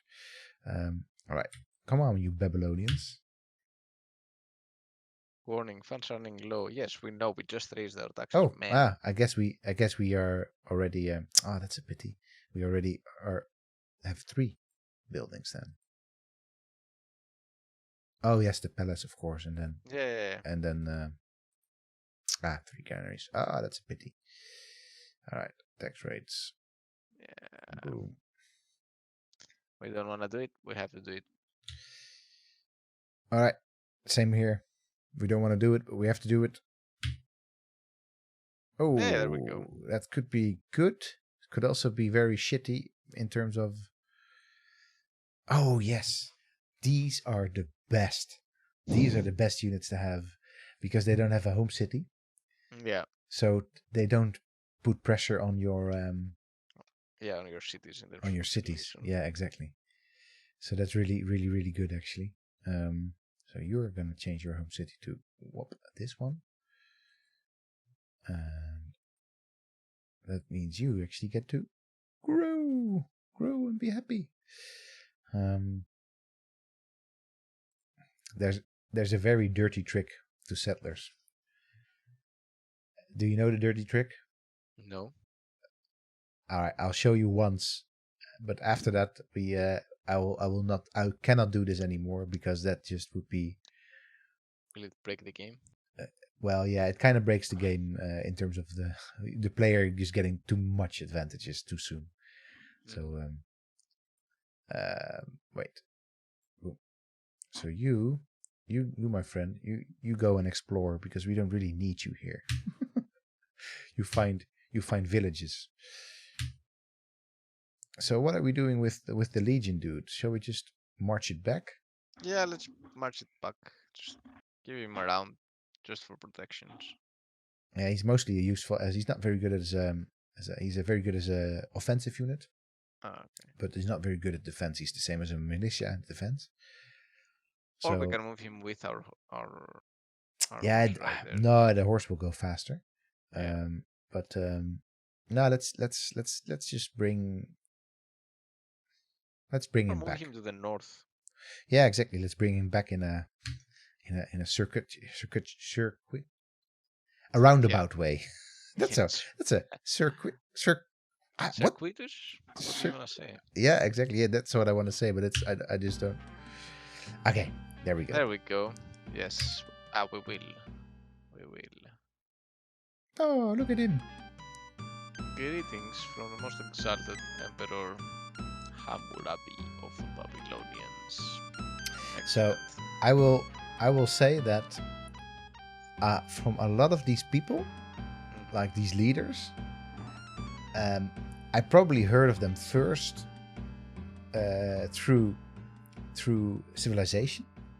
So not all of them. I mean, actually not even that many, but in particular Hammurabi is somebody that I didn't know. Yeah, so I was like 12, 13 when I was playing this, and maybe I sort of heard about him in Bible class, like Hammurabi, the king of Babylon, blah blah blah. But I never really saw a picture of him. So Hammurabi's civilization is actually, in fact, Civilization Hammurabi is in fact my earliest image, and still is my image when we talk about Hammurabi. I still see that's what you this think. image in, and of course this is modeled on one of his basically one of his stela, right? Or am I just? I am unsure where is this modeled from. This is a very. This doesn't like the stele of Hammurabi. That's okay. Yeah, he has a beard, sure, but he's is on profile.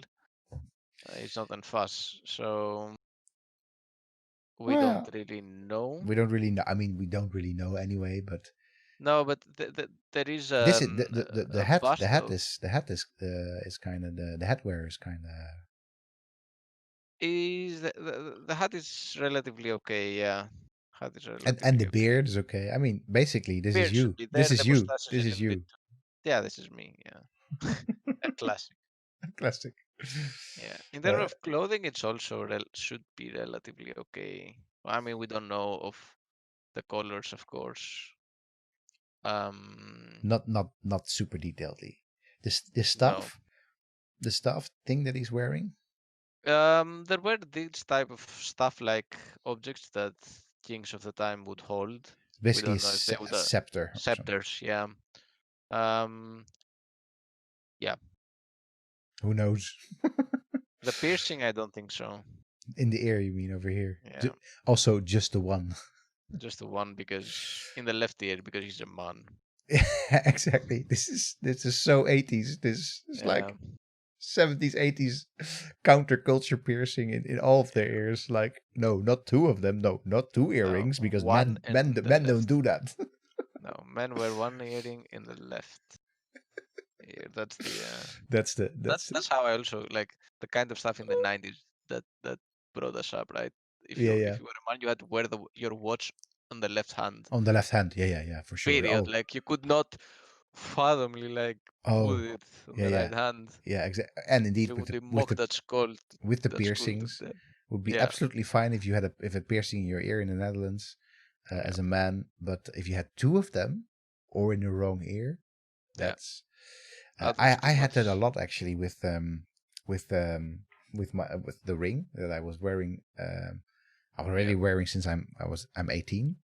yeah, And a lot of people actually said, because I was wearing it on my right hand, yeah, and a lot of people, when I was studying even, um, asked me if I was gay because of my yeah. ring on this hand. I was like, no, I freaking just decided on the hand to wear this ring on when I bought it. And I don't know where this like coding comes from. it's habitus. It's quite literally habitus. Yeah, Like the Bourdieu's sense of it. It's just something that people tell themselves and therefore make into practice. yeah. And of Um, course, you would, as a guy, you would be mocked if you wore it in the wrong hand, which makes it even worse.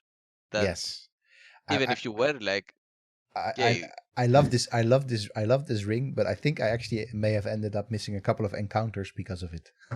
yeah, yeah, it's so weird. It is so weird. Very weird. Very weird. Yeah. Anyway, you may be worthy to make peace with us. We have prepared a treaty for your signature.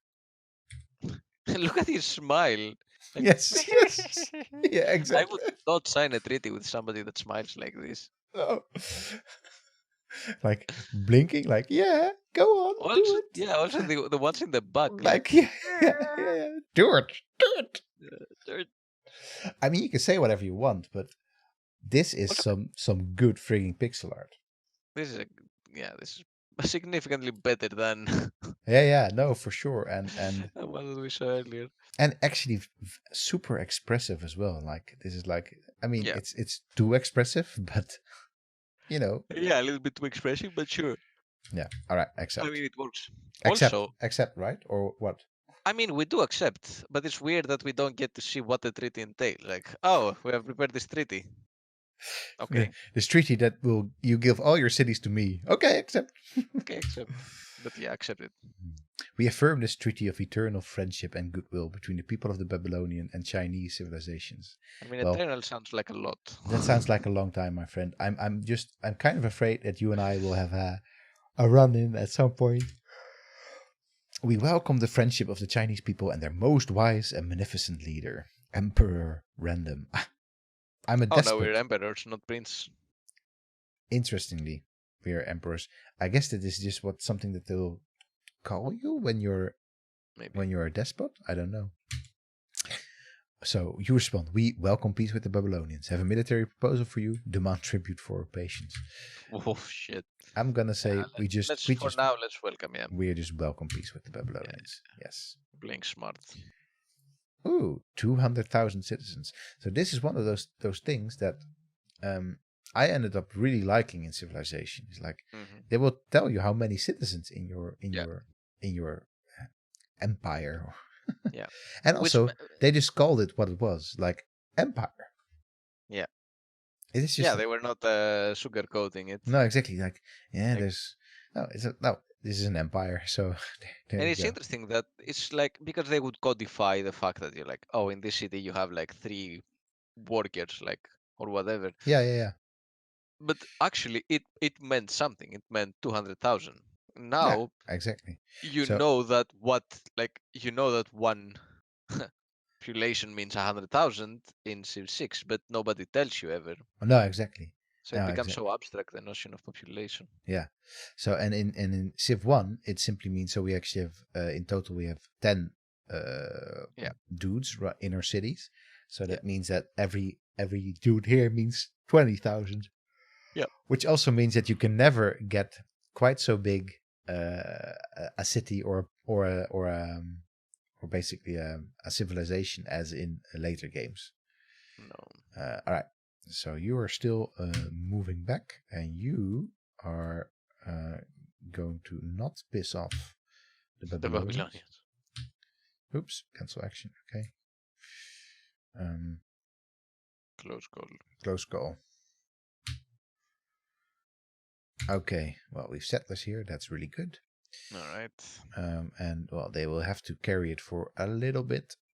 But, so let's go for a granary right now. Boom. Whoops. So we have to somehow move around it. Oh, we cannot. Not that way. I should have known, of course. You should, yeah. You cannot cross the Red Sea unless you have a certain person with you.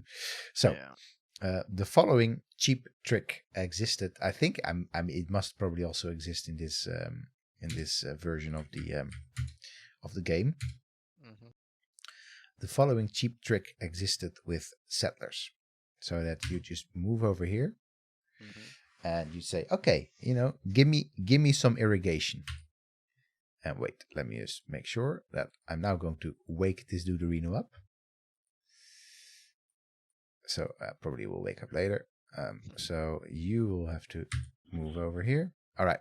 So now I'm going to cancel the order on that settler and giving it again. I'm going to cancel it and give it again. Cancel it and give it again. Cancel it and give it again. And all of a sudden, in one turn, this thing is irrigated. Oh, shit. Let's see. This is something that I will admit used liberally when I was, especially when I was learning the game early on. But I think, if I recall, and this will mean that my actual conquering of the king, or was it emperor? I forgot. The king, emperor. Yeah, exactly. Not deity, but emperor. Sort of is a bit lessened by the fact that I probably also made use of this technique for it. Yeah. So if you want to play the game straight, you don't do that. It just means that, in fact, it takes a long time for you to get your. Yeah, I mean, also what is straight if it's like so clear that you can do this? No, it's not so clear at all. Actually, it is one of those. This is one of those cheap strategy tricks that that we told each other when we were kids. So so basically, what you do, you get two settlers, and you just more or less made like a whole full road network in just a couple of turns between all your cities. Nice. Okay. Did Anyway, it work though? it worked. All right. So I guess you're fortifying again. You're just moving up. All right. Yeah, You're and you gonna. have to go around. Yes. Oh, again. Sure. What do they want now? Okay. Greetings. We welcome the friendship of the Chinese people and their most wise and magnificent. Thank you. Sure. Oh, I think it's just redoing the same thing. I think so too. I honestly don't know what triggered diplomacy again. So Maybe I the do fact know. that I do know that. that Yeah. you approached the city again. Yeah. I think so. Because I think that one of the things that I cannot do is. So I don't have an embassy yet, so I can't really talk to them at all. No. That for that you need writing, and you need to send them a diplomat. So can I do this? No, I cannot do that. So I have to do this. Yeah, you have to go up again. Whoa. All right. So, all right. Yeah, it just has to go to baking real quick because baking is suffering. So Baking wait, has some troubles, yeah. over here is the first one it has to go to. Oh.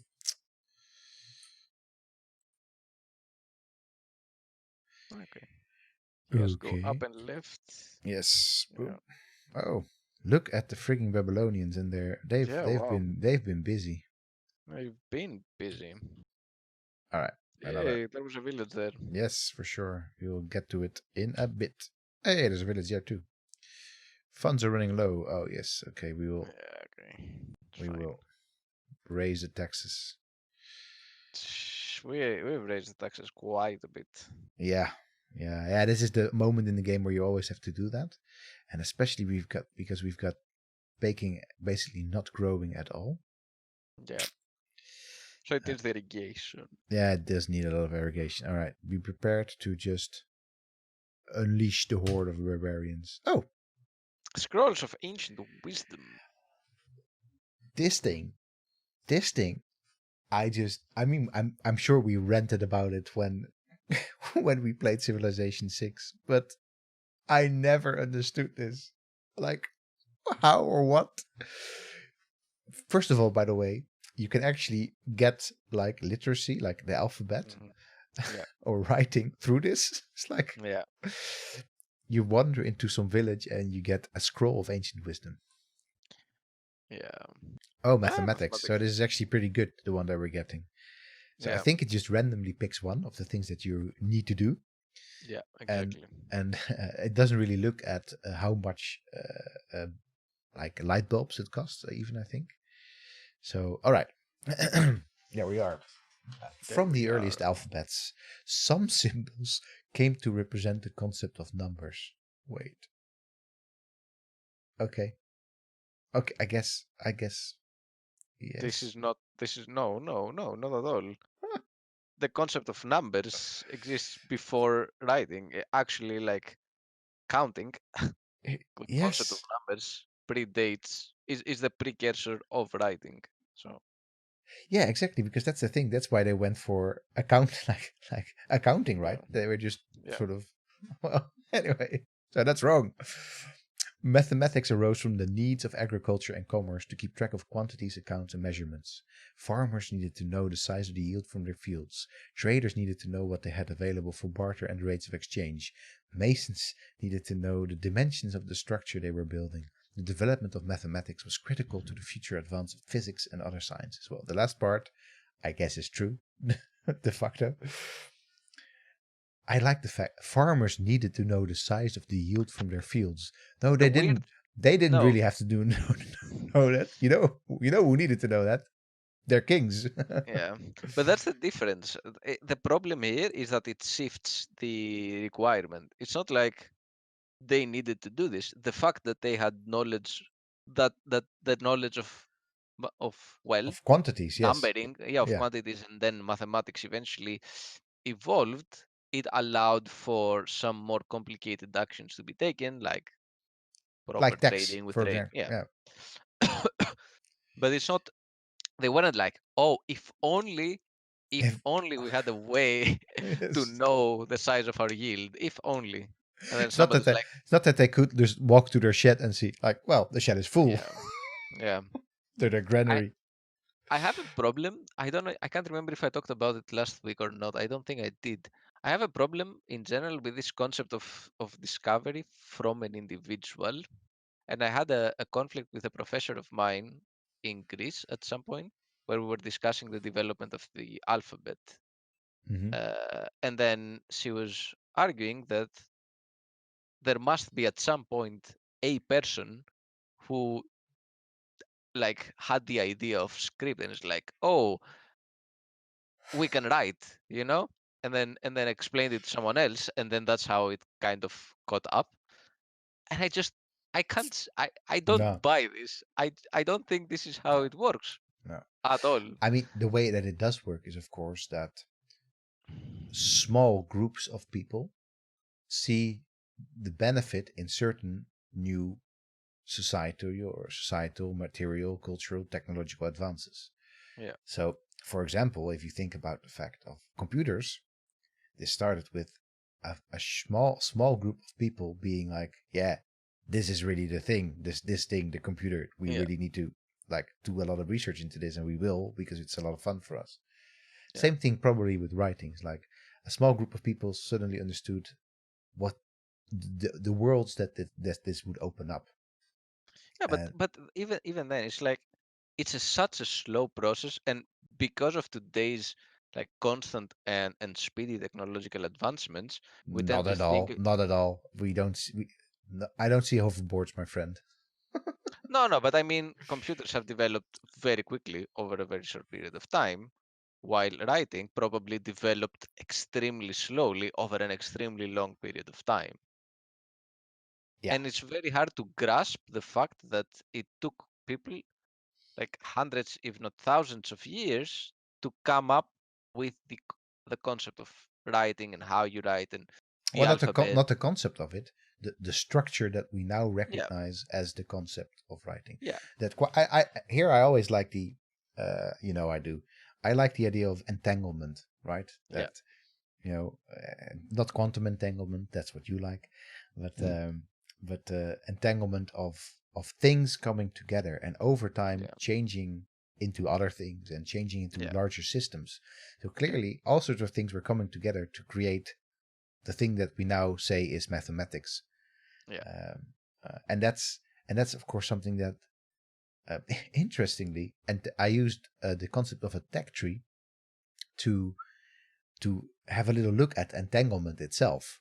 hmm, And Ian Hodder, who was working with there, he he was very much, so he was sort of amusing me by going along with this whole perspective in his on this his theory that he had developed.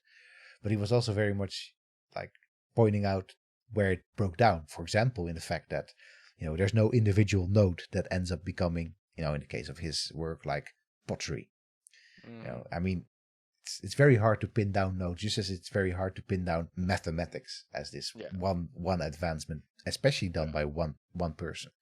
So yeah, yeah. Anyway, but that's civilization for you. You just the game. I mean, it yeah. works like that.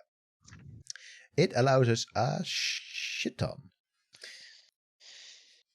Yeah, as I said, it allows us like astronomy, physics, university computers, catapults. Um, yeah, Let me actually. What do they say about mathematics in the 640K? about mathematics, but I lost you for a Yes. second there. Yeah, in the 640 Yeah. k guide. So it says mathematics, like writing, originated in the need to keep an accounting of the wealth and obligations of a given kingdom and its citizens. In addition to elementary arithmetic, where an overseer would literally count or subtract sheaves of wheat or baskets of figs, what? There came to be a need for weights and measurements, as well as a need for monetary transactions. Terms such as cubit, the length of an average man's arm from elbow to the end of the middle finger, approximately 18 inches, and shekel grew out of the need for these weights and measures. In addition, the need to make change in market transactions inspired the scribes of Hammurabi's era to create a system with notational place value. Instead of the decimal system, which is in use in most of the modern world, the old Babylonians used the sexagesimal system, where 3.4 of a larger monetary unit is equal to 220 of a smaller monetary unit, as opposed to 340 cents in US currency. Man, this is detailed. Whoa, yeah. By the time of Greek civilization, astronomical calculations and mathematical demonstration of geometrical theory began to be in vogue. In the work of Euclid and Archimedes, the mathematicians were very helpful in describing the area and capacity of a space or object, but not very good at understanding movement. I don't know why, but yeah. Also, this what it says about the sexagesimal system is very interesting.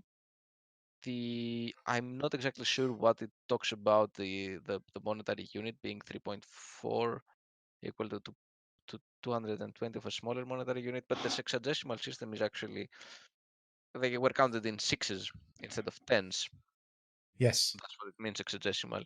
And they were able to do, and very recently there was a paper about solving some very difficult mathematical equations using sexagesimal systems that Babylonians back then were able to solve, and we were not able to solve them now Oh, neat. because we are using a different Counting system. mathematical system. Yeah, Yeah. I will actually find it really quickly and plunk it down in the chat.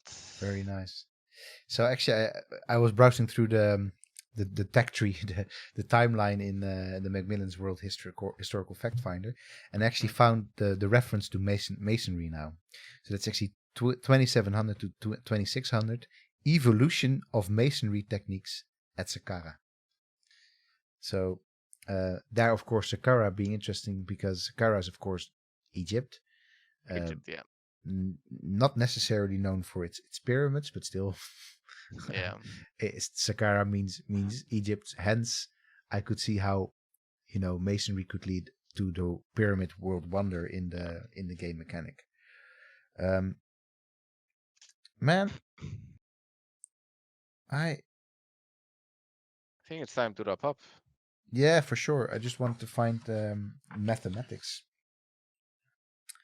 but I don't think it really is there as a religion and learning. No, maybe. I don't think so. I don't think it is religion and learning. For surviving Chinese script. Sundisk, linear B.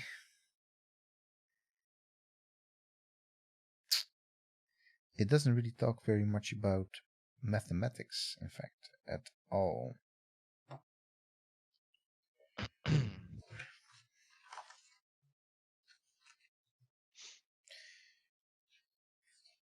It talks about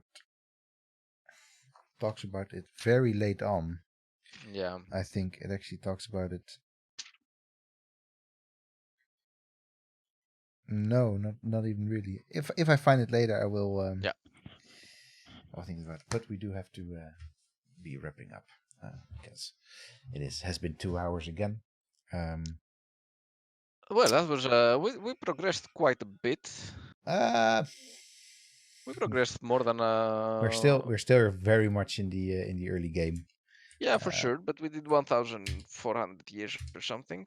Yeah, 1,400 years of something, and I think Yeah. actually probably we're gonna be.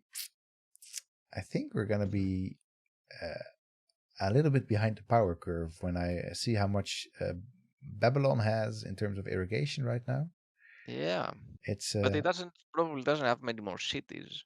maybe not, but So and I mean Shanghai is actually a pretty very good city to yeah, keep on growing. yeah, So what we probably want to do is we want to make sure that Peking has enough things to start growing with, and yeah. then Some irrigation for Peking. yeah, and then we move on to get Shanghai up and running even more, and it will become our powerhouse city. All right, that said, let's shall we? Well, we're not going to retire, or are we going to retire, or we're just quitting to DOS? Quit to DOS. I always like to retire. I never really saw Yeah. the point in just quitting to DOS. Yeah. I love this. I was like, you sure you want to quit? You don't want to go one more turn? Yes. Yeah. Quit. Yes. Quit. So okay, not too bad, not too bad. So this is it's hard to see for people in the stream, but the blue line is us, and we're actually Above everybody else. above everybody else. But we are, as I said, The Babylonians are actually really low. they're really low. But we have a problem, my friend, because the Aztec, they are by themselves in the Americas. Yeah, but they're really far away. Yeah. Who cares? That's a problem for me in 500 AD, not for now. Anyway, cool. Yeah, that's it for today. We'll be back with more of series 3 of One More Turn. By the way, we've just shot ourselves in the foot with the series numbering, because we're playing Civilization 1 in series 3, and that will probably mean we will be playing Civilization 2 in series 4, and we will be playing Civilization 3 in series 5. It's just, and then Civilization 5 in series 4. Oh wait, no. There's no in 5. In 7. Oh, wait. Anyway, it's it's basically like with the Xbox. It's like nobody knows what Xbox is what Xbox anymore. Yeah. But X-Bone. that's the least of our troubles. It's definitely the least of our troubles. It's also not the least. It's among one of our troubles. Yeah. What are we doing? What are we doing on Thursday? On Thursday we are gonna be finding some objects, playing some crappy games, and having a shit ton of fun. We are gonna be having a laugh. We're gonna talk about weird. It's gonna be weird, and we're gonna talk about the fact that we call these things crappy games. Yes. And we're also going to talk about the fact, real game. And we're going to talk also about the fact that what the hell are these games doing to archaeology as a discipline, or just the past and just things in general. It's just will be crazy. Will be crazy. It will be crazy. So all right. With that tune said, in Thursday. Enough more craziness on Thursday. For now, stay sane, of course, and stay safe, stay healthy, and do stay happy as well. Talk to you all later.